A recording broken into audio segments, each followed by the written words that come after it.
اعوذ باللہ من الشیطان الرجیم بسم اللہ الرحمن الرحیم ربی اشرح لی صدری ویسر لی امری واحلل عقدۃ من لسانی یفقہوا قولی ربی یسر ولا تعسر وتمم بالخیر۔ انشاءاللہ آج کا لیسن جو ہے وہ ہے سورہ بقرہ، اس کی آیات 70 سے لے کر 73 تک۔ تو انشاءاللہ ہم اس کا ترجمے سے سٹارٹ کرتے ہیں۔ آیا نمبر 70،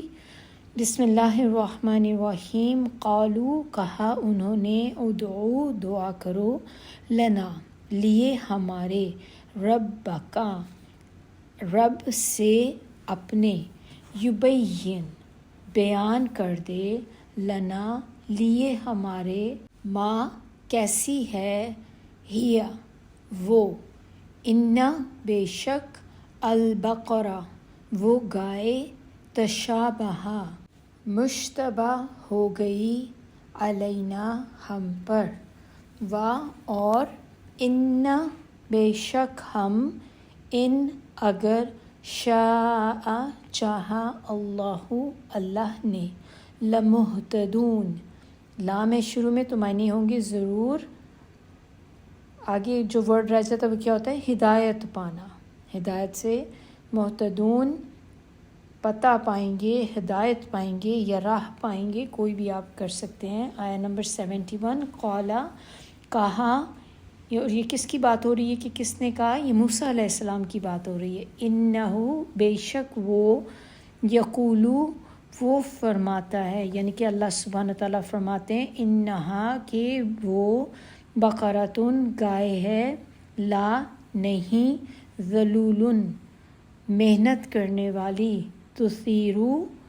ہل جوتی، الارض، زمین میں، اور، لا، نہیں، تسقی، تسقی، سیراب کرنے کو کہتے ہیں، الحرث، کھیتی، مسلمتن، بالکل صحیح سالم، بغیر کسی عیب کے، لا، نہیں، شیعتا، کوئی داغ، فیہا، اس میں، قالو، وہ کہنے لگے، الآن، اب، جئتا، تو لایا، بالحق، ٹھیک بات یا حق بات، فذبحوہا، فا ہے شروع میں تو اس کے معنی ہوں گے پھر درمیان میں آگے کیا آ جاتا ہے، ذبح، زال، با، انہا، تو ذبح کرنا ہم جیسے اردو میں بھی کہتے ہیں وہی چیز ہے بالکل، اینڈ پہ ہا ہے تو اس کے معنی ہوگا اسے، تو فذبحوہا، پھر ذبح کیا انہوں نے اس کو، اور، ما، نہیں، کادو، لگتے تھے، یفعلون، وہ ایسا کرتے۔ آیا نمبر 72، اور، اذ، جب، قتل، تم نے مار ڈالا یا قتل کیا، نفسن، ایک شخص کو، فادارأتم، باہم اختلاف کیا تم نے، فیہا، اس میں، اور، اللہ، مخرجن، ظاہر کرنے والا تھا یا نکالنے والا تھا، ما، جو، کنتم، تھے تم، تکتمون، چھپاتے۔ آیا نمبر 73، فَقُلْنَا، پھر شروع میں فا ہے تو اس کے معنی ہم پس بھی کر سکتے ہیں پھر بھی کر سکتے ہیں، تو پھر، قلنا، کہا، ہم نے کہاں سے آیا کیونکہ نون الف اینڈ پہ، اضربو، ہو، ضمیر بھی اینڈ پہ، تو اضربو کا مطلب مارو، ہو، اس کو، ببعدہا، با ہے شروع میں تو اس کے معنی سے، بعد، ایک ٹکڑے، ہا، اس کے، کذالک، اسی طرح، یحیی، زندہ کرتا ہے، اللہ، الموتى، مردوں کو، ویریکم، اور وہ دکھاتا ہے تمہیں، آیاتہ، اپنی نشانیاں، لعلکم، تاکہ تم، تعقلون، عقل سے کام لو۔ اب دیکھتے ہیں تفسیر آیا نمبر 70 کی۔ بسم اللہ الرحمن الرحیم، ربی اشرح لی صدری ویسر لی امری واحلل عقدۃ من لسانی یفقہوا قولی۔ آیا نمبر 70 میں اب یہ بات کی جا رہی ہے کہ پھر سے وہی چیز جو ہم نے اپنے لاسٹ لیسن میں بھی دیکھی تھی، آیا نمبر 69 میں ہم نے دیکھی، وہی چیز ہم نے 68 میں بھی دیکھی، اور اب وہی ایٹیٹیوڈ آیا نمبر 70 میں بھی نظر آ رہا ہے کہ کیا انہوں نے کہا تم یعنی کہ موسیٰ علیہ السلام کو کہہ رہے ہیں اپنے رب سے ہمارے لیے دعا کرو، وہ ہمارے لیے واضح کر دے کہ وہ کس طرح کی ہو۔ پھر سے گائے کی بات ہو رہی ہے کہ وہ گائے کس طرح کی ہو، کیونکہ سب گائیں ہمیں ایک دوسرے سے مشابہ معلوم ہوتی ہیں، اور اگر اللہ نے چاہا تو ہم ضرور ہدایت پانے والے ہیں۔ اب دیکھیں کہ اتنی کلیئر چیز اللہ تعالیٰ نے ان کو بتا دی۔ پچھلی ہم آیات میں دیکھتے چلے آ رہے ہیں کہ کتنے کوسچن انہوں نے کیے، اور اللہ تعالیٰ نے ہر کوسچن کا آنسر ان کو رپلائی کیا، بتایا کہ اچھا ایسی ہو۔ اب مزید اگر دیکھا جائے تو کسی کوسچن کی گنجائش نہیں تھی اندر کہ آپ اس کے بعد بھی کوئی کوسچن ایسا کریں، تو ایوری تھنگ از کلیئر، لیکن انہوں نے اس کے باوجود پھر سے کوسچن شروع کر دیے۔ اب جب کہ کلر بھی ہم نے پچھلی آیت میں دیکھ لیا تھا کہ اللہ تعالیٰ نے کلر تک بتا دیا، اور کتنی آسان زندگی ان کی ہو جاتی۔ آپ دیکھیں کہ اگر یہ پہلی ہی بار میں اللہ تعالیٰ کا کہنا مان لیتے تو اتنا مسئلہ ان کو نہ پڑتا، لیکن انہوں نے کیونکہ عادت سے مجبور تھے تو انہیں اس میں بھی انہوں نے نقص نکالنے شروع کر دیے، حجت کرنی شروع کر دی۔ اب یہاں پھر سے کہ ہمیں تو اب ساری گائیں ایک ہی جیسی لگتی ہیں، جبکہ جو کلر اللہ تعالیٰ نے جس گائے کا بتا دیا وہ تو ایک جیسی کہیں سے بھی نہیں لگتی، کیونکہ یہ کلر تو بہت ہی یونیک کلر، بہت ریئر کلر ہے کہ آپ کو اتنی آسانی سے مکس نہیں ہونے والا دوسری گائے کے اندر، لیکن چونکہ ان کی عادت تھی تو ظاہر سی بات ہے کہ انہوں نے تو اس کو انکار کرنا ہی تھا۔ تو پھر آگے سے یہ سارا کچھ اتنا بتو کہ اللہ تعالیٰ نے اتنی چیزیں ان کو کلیئر کر دیں، لیکن پھر بھی ان کی تسلی نہیں ہوئی، اور مزید سوال پہ سوال کیے جا رہے ہیں۔ اب یہ تھرڈ کوسچن تھا جو انہوں نے یہاں پہ کیا، تیسرا کوسچن اللہ تعالیٰ سے کہ وہ پھر سے بتائیں ہمیں اور کیا ہو، اس میں اور چیزیں کیا ہوں۔ لیکن ایک چیز جو یہاں پہ انہوں نے جو بات کہی ہے نا، جو ورڈ انہوں نے بولا انشاءاللہ، یہ والی چیز جو انہوں نے کہی، تو اس کے بارے میں کچھ سلف صالحین کہتے ہیں کہ اگر یہ بات نہ بولتے تو پھر وہ کبھی بھی اس گائے تک نہیں پہنچ سکتے تھے، تو چونکہ انہوں نے انشاءاللہ کہا تھا تو اس کی وجہ سے اللہ تعالیٰ نے ان کے لیے پاسبل کر دی تھی یہ چیز۔ اب اس سے ہمیں کیا پتہ چلتا ہے کہ انشاءاللہ ہمیں بھی ضرور کہنا چاہیے۔ سورہ کہف میں بھی خاص طور پہ اس چیز کی تاکید کی گئی ہے کہ کبھی بھی یہ نہ کہیں کہ میں یہ کام کل کروں گا، بلکہ یہ کہیں کہ میں یہ کام کل کروں گا انشاءاللہ، یہ ساتھ کہنا چاہیے ضرور۔ انبیاء کا جو طریقہ تھا وہ بھی یہ تھا کہ سارے انبیاء جو تھے وہ انشاءاللہ کہا کرتے تھے، تو یعنی کہ یہ ان کی سنت میں سے ہے انبیاء کی، اس انشاءاللہ کو کہنا۔ جیسے کہ فور ایگزامپل، جیسے کہ یوسف علیہ السلام کا ہم نے پڑھا تھا، جب ہم نے سورہ یوسف پڑھی تھی تو ان کے پاس جب ان کے سارے بھائی، سارے بنی اسرائیل کے لوگ جب آئے تھے تو انہوں نے کیا کہا تھا؟ انہوں نے کہا تھا کہ داخل ہو جاؤ مصر میں، انشاءاللہ امن سے رہو گے۔ اسی طرح اسماعیل علیہ السلام کے بارے میں بھی ہمیں یاد ہوگا آپ لوگوں کو کہ انہوں نے بھی جب ان کو حضرت ابراہیم علیہ السلام نے اپنا جو خواب دیکھا تھا کہ میں اپنے بیٹے کو ذبح کر رہا ہوں، تو انہوں نے اٹھ کر وہ خواب اپنے بیٹے کو سنایا دیکھنے کے لیے کہ میرا بیٹا کیا کہتا ہے آگے سے، تو ان کے بیٹے نے بھی آگے سے یہی کہا تھا کہ آپ انشاءاللہ مجھے صابرین میں سے پائیں گے۔ پھر اسی طرح حضرت موسیٰ علیہ السلام کا بھی ایک دفعہ کا ہے، ان کا ثابت ہوتا ہے کہ وہ بھی جب مدین میں شادی کے موقع پر جب گئے تھے، یعنی کہ آپ کو یاد ہوگا کہ جب وہ فرعون کے دربار سے نکلے تھے خوف سے کہ وہ مجھے کہیں مروا نہ دے، تو وہاں سے بھاگ نکلے تھے بغیر کسی چیز کے۔ پھر آگے جا کر جب وہ مدین پہنچے تو وہاں پہ پھر وہ عورتوں کا قصہ آیا تھا، 2 لڑکیوں کا جن کے انہوں نے جانوروں کو پانی پلایا تھا، پھر وہ ان کو گھر لے گئی تھیں، اور پھر جب ان کے ڈیسائیڈ کیا تھا ان کے باپ نے کہ اپنی بیٹی کی شادی ان کے ساتھ کر دیں گے، تو وہ جو سارا وہ جو ایک میرج کانٹریکٹ وغیرہ جو چل رہا تھا، نکاح وغیرہ ان کا جب ہونا تھا آپس میں، تو اس وقت بھی جب انہوں نے کانٹریکٹ چل رہا تھا تو انہوں نے کیا کہا تھا، ستجدنی انشاءاللہ من الصالحین، کہ آپ انشاءاللہ مجھے پائیں گے نیک لوگوں میں سے۔ اسی طرح انشاءاللہ جب ہم کہتے ہیں، اس کے کہنے سے ہمارے کام میں برکت پڑ جاتی ہے۔ تو اگر آپ چاہتے ہیں نا کہ آپ کے کام میں برکت پڑ جائے اور آپ کا وہ کام پاسبل ہو جائے، تو پھر آپ جب بھی کوئی کام کا ارادہ کریں یا کوئی کام بولیں تو پھر آپ اس کے ساتھ انشاءاللہ ضرور کہیں۔ ایک تو اب آج کل ایک یہ بہت ہی افسوس ہوتا ہے اس چیز کے ساتھ کہ آپ دیکھیں کہ جو ہمارے ملک میں خاص طور پہ کہ انشاءاللہ کا مطلب جو ہے بہت غلط لیا جاتا ہے۔ اس کو اس سینس میں، بلکہ میں نے سنی ہے یہ چیز کہ لوگ کہتے ہیں کہ اگر آپ انشاءاللہ کہہ دیں نا تو اس کا مطلب ہوتا ہے کہ آپ نے نہیں جانا، تو دوسرے کو بھی سمجھ آ جاتی بات کہ اب اس نے انشاءاللہ کہہ دیا نا تو اس کا مطلب اس نے یہ کام نہیں کرنا، جو اور یہ بہت ہی غلط چیز ہے۔ اس طرح کی چیزوں کو پروموٹ نہیں کرنا چاہیے۔ تو اگر آپ بھی کبھی ایسی چیز سنیں یا یہ کہ ہمیں کوشش کرنی چاہیے کہ اس طرح کی چیزوں میں مت پڑیں، اور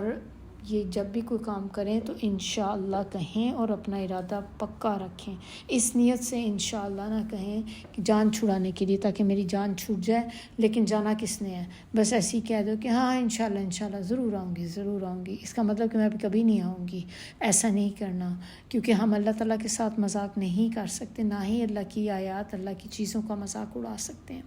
تو اس کو پڑھنے سے آپ کے کام میں برکت پڑ جائے گی۔ پھر اور کیا ہوتا ہے انشاءاللہ کہنے کا فائدہ کیا ہوتا ہے، اس کو کہنے سے اللہ کی مدد آ جاتی ہے۔ پھر اور چیز کیا ہوتی ہے کہ اس سے جو کام آپ کر رہے ہوتے ہیں یا کرنے والے ہوتے ہیں وہ کام اللہ تعالیٰ آپ کے لیے آسان کر دیتے ہیں۔ اب آیت نمبر 71 میں کہا جا رہا ہے کہ وہ فرماتا ہے کہ گائے نہ کام کرنے والی ہو، یعنی کہ نہ تو زمین میں ہل چلاتی ہو اور نہ ہی کھیتی کو پانی فراہم کرتی ہو، صحیح سلامت ہو، بالکل عیب دار نہ ہو اور نہ ہی اس میں کوئی داغ ہو، یعنی کہ اگر وہ یلو کلر کی اللہ تعالیٰ نے بتائی ہے تو وہ یلو گولڈن کلر ہی ہو، اس میں کوئی اور پیچز وغیرہ بھی نہ ہو کسی دوسرے کلر کے، نہ ہی کوئی بال اس میں دوسرے کلر کے ہوں، پیور وہی کلر ہو جو کلر اللہ تعالیٰ نے بتایا ہے۔ تو یہ سن کر وہ آگے سے کیا کہتے ہیں کہ اب تم حق لے کر آئے ہو، اور پھر انہوں نے اس کو ذبح کیا گائے کو، اور لگتا تھا یا قریب تھا کہ وہ ایسا نہیں کریں گے، کیونکہ ان کے بیہیویئر سے تو یہی بات شو ہو رہی تھی کہ وہ یہ کام نہیں کرنا چاہ رہے، نہیں کریں گے، لیکن پھر فائنلی انہوں نے اینڈ پہ اس کو کر دیا۔ اب یہاں پر ان کے جو سوال تھے جو پوچھے تھے انہوں نے، اس کی وجہ سے آپ دیکھیں کہ اللہ تعالیٰ نے کتنی کنڈیشنز ان کے اوپر لگا دیں، جو ہم نے لاسٹ ٹائم بھی جیسے دیکھی تھی کہ اللہ تعالیٰ نے کلر کے اوپر بھی شرائط لگا دیں کہ کلر خالی یلو ہی نہیں ہوگا، یلو کے ساتھ یہ چیزیں بھی ہوں گی، ایک تو گولڈن اور چمکدار قسم کا کلر ہوگا، یہ سیکنڈ شرط لگ گئی، اور تیسری شرط اس میں جو تھی کہ وہ آنکھوں کو خوبصورت لگے دیکھنے والے کو۔ اور اب اگر آپ اس آیت سے دیکھیں تو مزید کنڈیشنز لگ گئیں ان کے اس سوال کی وجہ سے، جو انہوں نے دوبارہ سے ایک سوال داغ دیا، اللہ تعالیٰ سے ایک اور سوال کر دیا، تو اللہ تعالیٰ نے کیسی کنڈیشن اب لگائی ہے۔ اب دیکھیں کتنی ٹف ہو گئی ان کے لیے چیز ڈھونڈنی کہ ایسی گائے ڈھونڈ کے لاؤ کہ جو نہ تو ہل چلاتی ہو نہ ہی پانی پلانے میں کام آتی ہو۔ تو اب اس طرح کی دیکھیں آلریڈی وہ ریئر قسم کی گائے تھی جو کلر بتایا گیا تھا، اب ان کے اندر ریئر میں سے بھی کتنی گائیں ایسی ہوں گی کہ جن کو استعمال نہیں کیا جا رہا ہوگا ایسے کسی پرپس کے لیے۔ تو یہ انہوں نے اپنے ہی جیسے پیروں پہ خود کلہاڑا مارا، یہ بات کر کے اپنے لیے خود ہی مشکلات جو تھی وہ کھڑی کر دیں، کیونکہ اب اس طرح کی گائے کو ڈھونڈنا جس میں یہ سب چیزیں پاسبل ہوں، اب اٹس اے ڈیفیکلٹ ٹاسک، لیکن انہوں نے خود اپنے لیے یہ راستہ جو تھا وہ چنا۔ اب کہنے لگے آگے سے، اور ایک بات یہاں پہ کیا کہہ رہے ہیں، ان کو کہتے ہیں موسیٰ علیہ السلام کو کہ اب تم حق کی بات لائے ہو، یعنی کہ اب لے کے آئے ہو کہ یہ والی جو تم نے شرائط بتائی ہیں، تو اس کا مطلب کہ پہلے جو وہ جتنی باتیں کرتے تھے کہ وہ حق نہیں تھا، پھر وہ کیا تھا، جھوٹ تھا سب جو بھی بولتے تھے۔ تو کیا آپ دیکھیں اپنے پیغمبر سے اس طریقے سے بات کرنے کا طریقہ جو ہے یہ اچھا طریقہ ہے کہ اپنے اللہ کے رسول سے اس طرح سے بات کرنا بہت ہی غلط چیز ہے۔ تو رسپیکٹ تو ہم نے پہلے بھی دیکھ لی تھی نا کہ ان لوگوں کے دل میں رسپیکٹ نہیں ہے، نہ اللہ کی ہے، نہ دین کی ہے، نہ اپنے نبیوں کے لیے کوئی رسپیکٹ ہے ان کے دل میں۔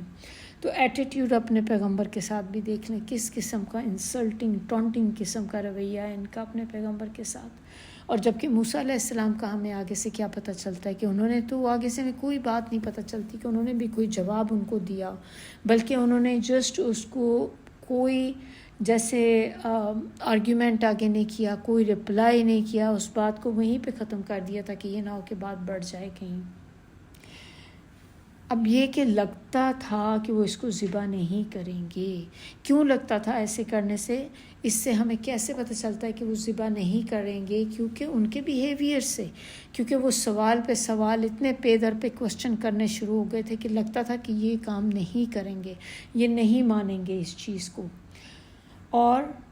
لیکن چاروں ناچار ان کو کرنا پڑا، اس لیے کیونکہ یہ اللہ کا حکم تھا۔ اب ان ساری شرائط کے ساتھ انہیں بڑی مشکل سے ایک گائے ملی، کیونکہ آپ خود دیکھیں شرائط اتنی ٹف انہوں نے اپنے لیے کر لی تھی کہ یہ تو ایک ناممکن سی چیز لگتی تھی کہ اس طرح کی گائے انہیں کہیں مل بھی سکے گی کہ نہیں، اور وہ بھی ایک ایسی ریجن میں جہاں آپ رہ رہے ہوں، کتنی لمیٹڈ چوائسیز آپ کے پاس ہو جاتی ہیں۔ لیکن اب کیا اس میں، یہ تو مشکل ان کی اپنی خود کی کھڑی کی ہوئی تھی، اللہ تعالیٰ نے تو مشکل نہیں کی تھی، اللہ نے تو بہت آسان کیا تھا کام ان کا۔ یہ مشکل انہوں نے خود اپنے لیے کی، سوالات کر کر کے اپنے لیے یہ ساری کنڈیشنز جو تھیں وہ انہوں نے اپنے ساتھ لگوا لی۔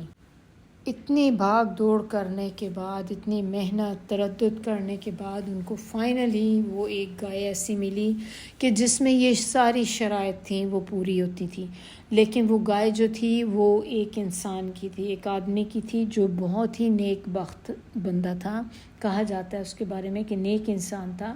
اور اپنے ماں باپ کی بہت خدمت کرتا تھا۔ پھر جب اس کو پتہ چلا کہ بنی اسرائیل کو اس چیز کا حکم ملا ہے تو پھر اس نے بھی اپنی گائے کی منہ مانگی قیمت لی، اور بلکہ یہاں تک کہا جاتا ہے کہ اس نے ان کو کہا کہ جب تم اس کو ذبح کرو گے تو ذبح کر کے جو اس کی کھال اترے گی تو تم لوگوں نے اس کی کھال کے برابر مجھے سونا دینا ہے۔ تو اس طرح کی شرط اس نے بھی پھر آگے سے لگا دی، تاکہ ظاہر اس کا بھی بھلا کر دیا اللہ تعالیٰ نے اس سارے سلسلے کے اندر۔ اب بہرحال ان لوگوں کو بنی اسرائیل کو تو کرنا پڑا، جو کچھ بھی اس نے اپنے منہ سے مانگا، ان کو ظاہر سی بات تھی کہ وہ سارا کچھ ان کو ادا کرنا پڑا، جو اس کی ریکوائرمنٹس تھیں۔ اب اس سے ہمیں بات کیا پتہ چلتی ہے؟ اس سے ہمیں پتہ چلتا ہے کہ بنی اسرائیل جو تھے یہ شریعتی احکامات جو تھے ان سے فرار کرنے کی کوشش کرتے تھے ہمیشہ، کہ ہمیں نہ ہی کرنا پڑے یا ہم نہ ہی سنیں۔ تو ان کی یہی ہوتی تھی کہ ہم جو بھی کوئی حکم آئے اللہ کا، اس سے کوشش کرتے تھے ہم منہ پھیر کے ادھر ادھر ہو جائیں۔ اب یہاں پر جب ہم ان کی بات کر رہے ہیں تو ہمیں اپنا آپ بھی دیکھنا چاہیے، اپنا بھی جائزہ لے کے دیکھنا چاہیے کہ کیا میں تو ایسے کام نہیں کر رہی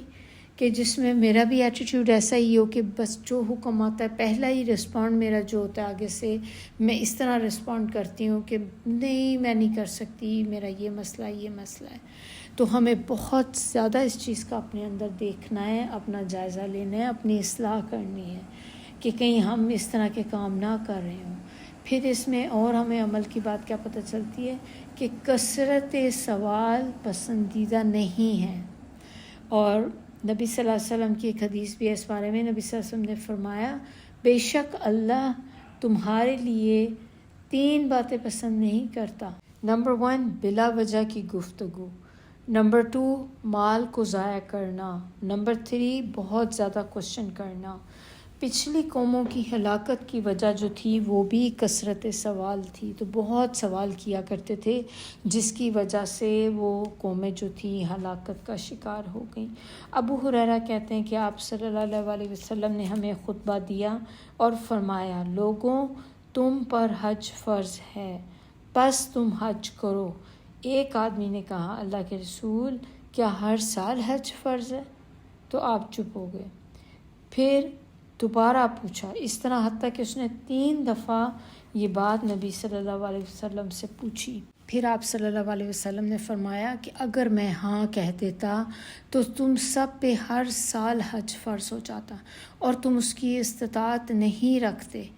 پھر آپ صلی اللہ علیہ وسلم نے فرمایا کہ جن باتوں میں تمہیں چھوڑ دیا کروں ان میں مجھے چھوڑ دیا کرو، یعنی کہ ان کے بارے میں مجھ سے نہ پوچھا کرو، کیونکہ تم سے پہلے لوگ اپنی کثرت سوال کی وجہ سے ہلاک ہوئے۔ وہ اپنے نبیوں سے اختلاف کرتے تھے، جب تمہیں کسی چیز کا حکم دوں تو حسب استطاعت اسے اپنا لو، اور جب کسی چیز سے روک دوں تو رک جایا کرو۔ اسی طرح سورۃ المائدہ آیات 101 and 102 اس میں بھی ایمان والوں کو کثرت سوال سے منع کیا گیا ہے۔ اسی طرح آپ صلی اللہ علیہ وسلم ایسے لوگوں کو پسند نہیں کرتے تھے جو بال کی کھال اتارتے تھے، بہت زیادہ چیزوں کی ڈیٹیل میں گھس جانا، پھر ان کو بس ان کے پیچھے ہی پڑ جانا اس چیز کے کہ بس ان کو ایک طرح سے ٹینشن کہہ لیں شروع ہو جاتی تھی کہ جب تک ان کو جان نہیں لیتے تھے سکون نہیں آتا تھا کہ ہر چیز کی تہہ میں پہنچنا، بال کی کھال نکالنا، ایک چیز میں بہت ہی پیچھے ہی اس چیز کے لگ جانا، اس طرح کی چیزیں جو ہیں نبی صلی اللہ علیہ وسلم پسند نہیں کیا کرتے تھے ایسی چیز۔ پھر آپ صلی اللہ علیہ وسلم نے فرمایا بے شک قیامت کے دن میرے نزدیک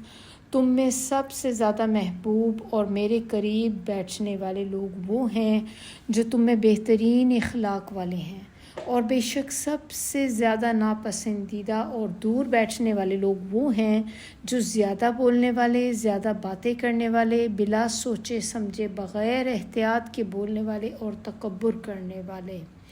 اب یہ اس سے کیا بات ہمیں پھر پتہ چلتی ہے کہ اب انسان کہیں بھی ہو تو کیا وہ بات چیت کرنا چھوڑ دے؟ اس کا مطلب آپ کسی کے ساتھ بھی اب بات نہ کریں، ایسی چیز نہیں ہے کہ آپ اپنی ہر چیز چھوڑ چھاڑ کے بیٹھ جائیں، لیکن اس سے مراد یہ ہے کہ آپ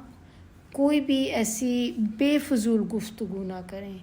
کہ جیسے ایک ہوتا ہے کہ بہت زیادہ بول رہے ہیں just for the sake of talking, کہ بیٹھے ہوئے ہیں اب یہاں پہ آپ نے بات کرنی ہے لازمی، نہ کوئی بار کا سر ہے نہ کوئی پیر ہے، لیکن آپ نے بس بولنے کے لیے آپ لگے ہوئے باتیں کر رہے ہیں، تو ان چیزوں کو اوائڈ کرنا چاہیے۔ پھر باتیں بغیر سوچے سمجھے بھی نہیں کرنی چاہیے، بلا ضرورت بات نہ کریں، اگر ضرورت نہیں تو چھوڑ دیں اس چیز کو، اگر آپ کو لگتا ہے کہ اس کا میرے سے کوئی کنسرن نہیں ہے اس چیز کا تو آپ اس کو چھوڑ دیں۔ تو بہت زیادہ نہ بولیں، بغیر سوچے سمجھے نہ بولیں، اور ایسا بھی نہ ہو کہ جہاں بھی محفل میں آپ کہیں بیٹھے ہیں سب کے سامنے کسی کو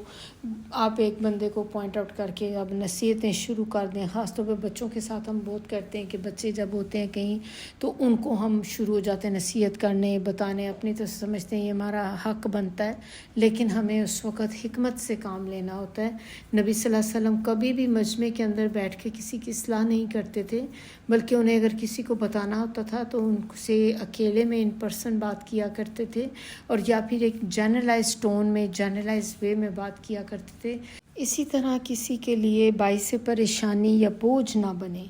تکلیف کا باعث نہ بنے، غیر ضروری باتیں مت کریں، کم از کم الفاظ یوز کریں، آپ ایسے کریں، چوائسیز اچھی رکھیں، اپنے الفاظ کا چناؤ جو ہوتا ہے وہ اچھا کریں، کہ یہ نہ ہو کہ آپ کے برے الفاظ بھی استعمال کریں، آپ کے الفاظ کی چوائس اچھی ہونی چاہیے، پھر الفاظ آپ کے لمیٹڈ ہونے چاہیے،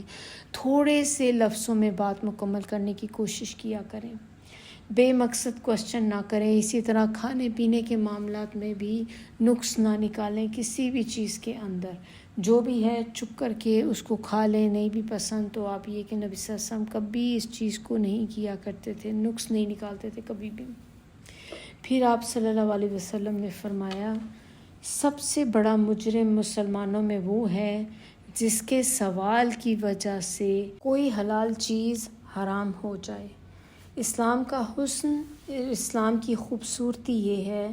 کہ ان باتوں کو چھوڑ دے جن سے اس کا کوئی تعلق نہیں، کوئی مطلب نہیں، یعنی کہ کوئی کنسرن نہیں آپ کا جس چیز میں، اس کی ٹو میں نہ لگ جائیں، چھوڑ دیں اس چیز کو، مت کریں ایسی باتیں، مت لگیں ایسی چیزوں کے پیچھے جس کا ہماری ذات سے کوئی تعلق نہیں ہے۔ آیہ نمبر 72، اور جب تم نے ایک شخص کو قتل کر دیا پھر تم اس کے بارے میں باہم جھگڑنے لگے، اور جو تم چھپا رہے تھے اللہ اسے ظاہر کرنے والا تھا۔ اب یہ وہ والی آیت ہے جو آپ کو یاد ہوگا بھی جب ہم نے آیہ نمبر 67 دیکھی تھی، تو اس میں ہم نے کیا بات کی تھی کہ یہ جو واقعہ ہے اس کا ذکر آیہ نمبر 72 میں ہے، تو 72 آیت پہ اب ہم آ گئے ہیں الحمدللہ۔ تو یہاں پر بگننگ ہے اس واقعے کی، اور آیہ نمبر 67 میں جب ہم نے دیکھا تھا تو وہ اس جو قصہ تھا یا واقعہ تھا وہ اس کا بعد والا پارٹ تھا۔ تو یہاں سے اب ہمیں پتہ چلتا ہے کہ سٹارٹ جو تھا اس کا کیا تھا۔ ہم تو اس واقعے کا ذکر وہاں پہ کر چکے تھے، میں نے آپ کو ایکسپلین کر دیا تھا تھوڑا سا یہ واقعہ۔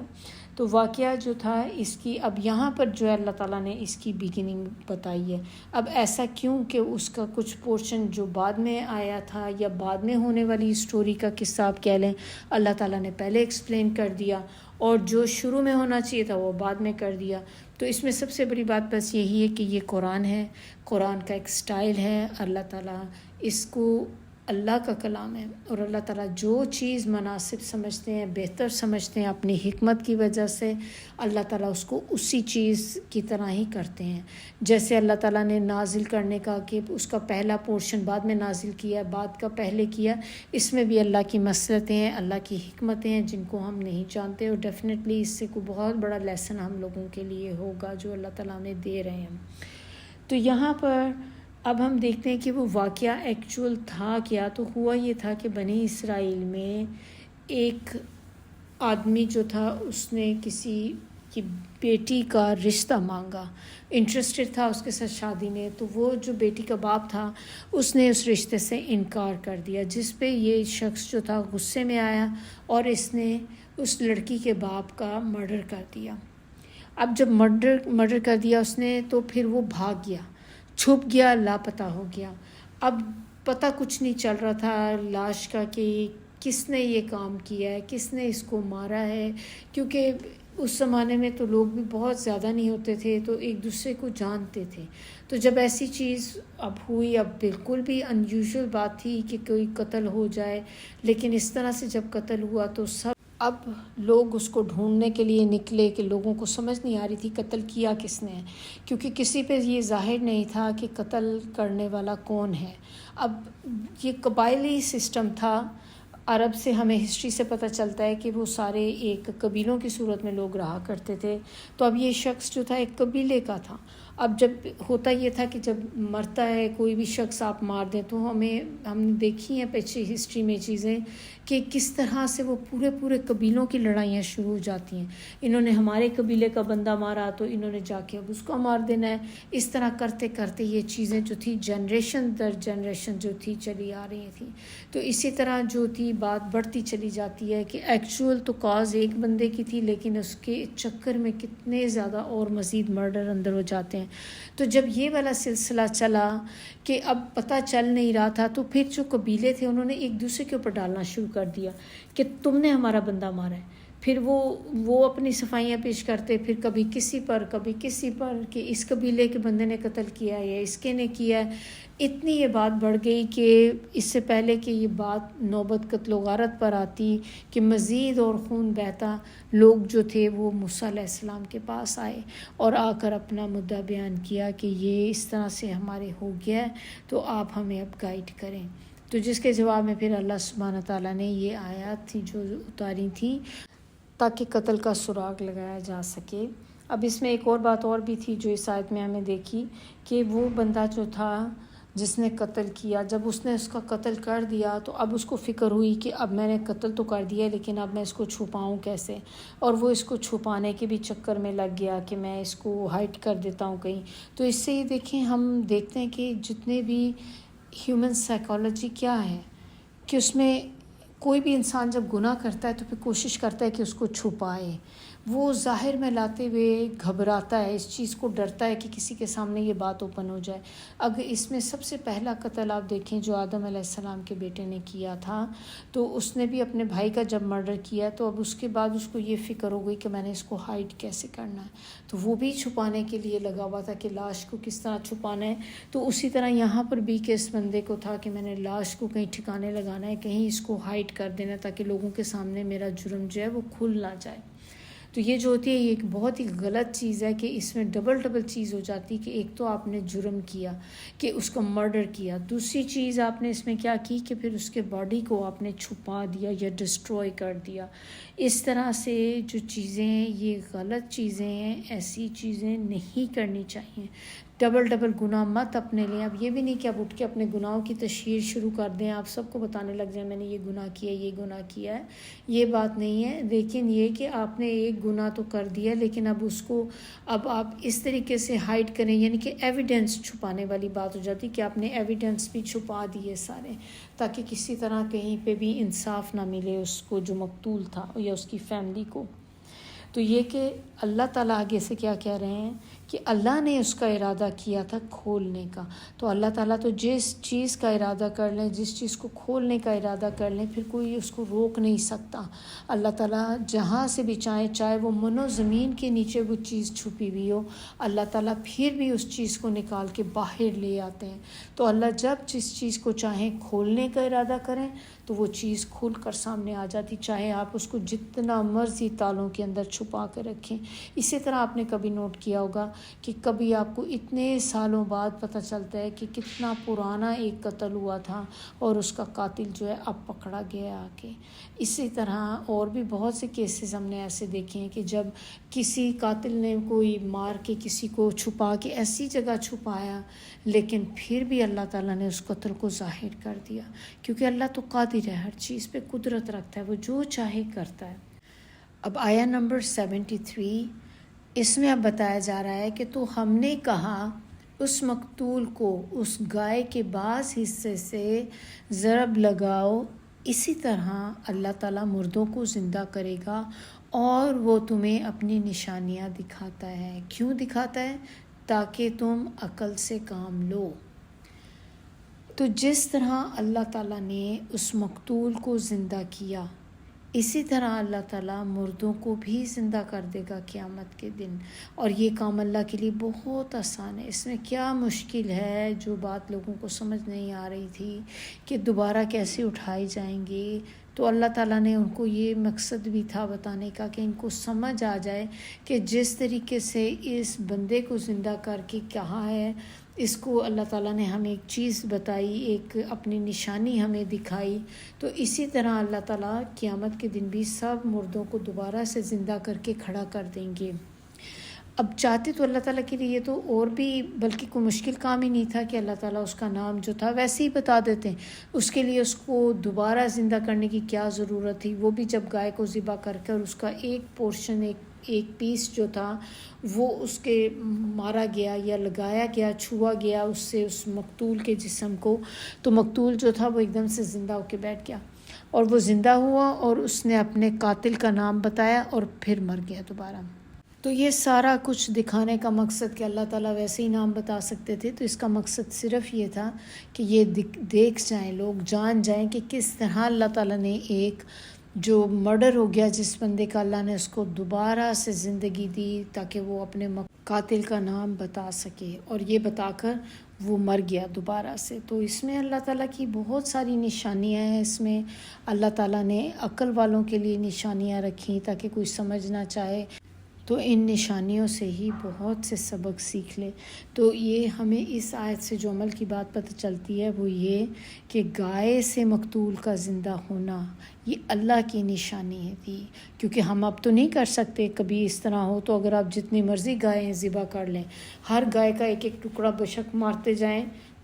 لیکن کیا ہم مقتول کو زندہ کر سکتے ہیں؟ کبھی بھی نہیں کر سکتے نا، کیونکہ وہ اس وقت تھا اور اللہ تعالیٰ کی نشانی تھی، معجزہ تھا اللہ تعالیٰ کا کہ اللہ تعالیٰ نے اس وقت یہ ایک چیز پاسبل کر کے ان کے سامنے دکھائی، اور یہ چیز ایسے نہیں کہ ریپیٹڈلی اب ہو رہی، جو بھی کرے گا ہو جائے گی، تو تبھی تو پھر اس کو کہتے ہیں کہ اللہ کی نشانی تھی یہ، اور اللہ جب چاہیں جس وقت چاہیں اپنی نشانی دوسروں پر ظاہر کر دیتے ہیں۔ سبحانک اللہم و بحمدک، نشہد ان لا الہ الا انت، نستغفرک و نتوب الیک۔ سبحان ربک رب العزت عما یصفون وسلام علی المرسلین والحمد للہ رب العالمین۔ ربنا تقبل منا انک انت السمیع العلیم وتب علینا انک انت التواب الرحیم۔ السلام علیکم ورحمۃ اللہ وبرکاتہ۔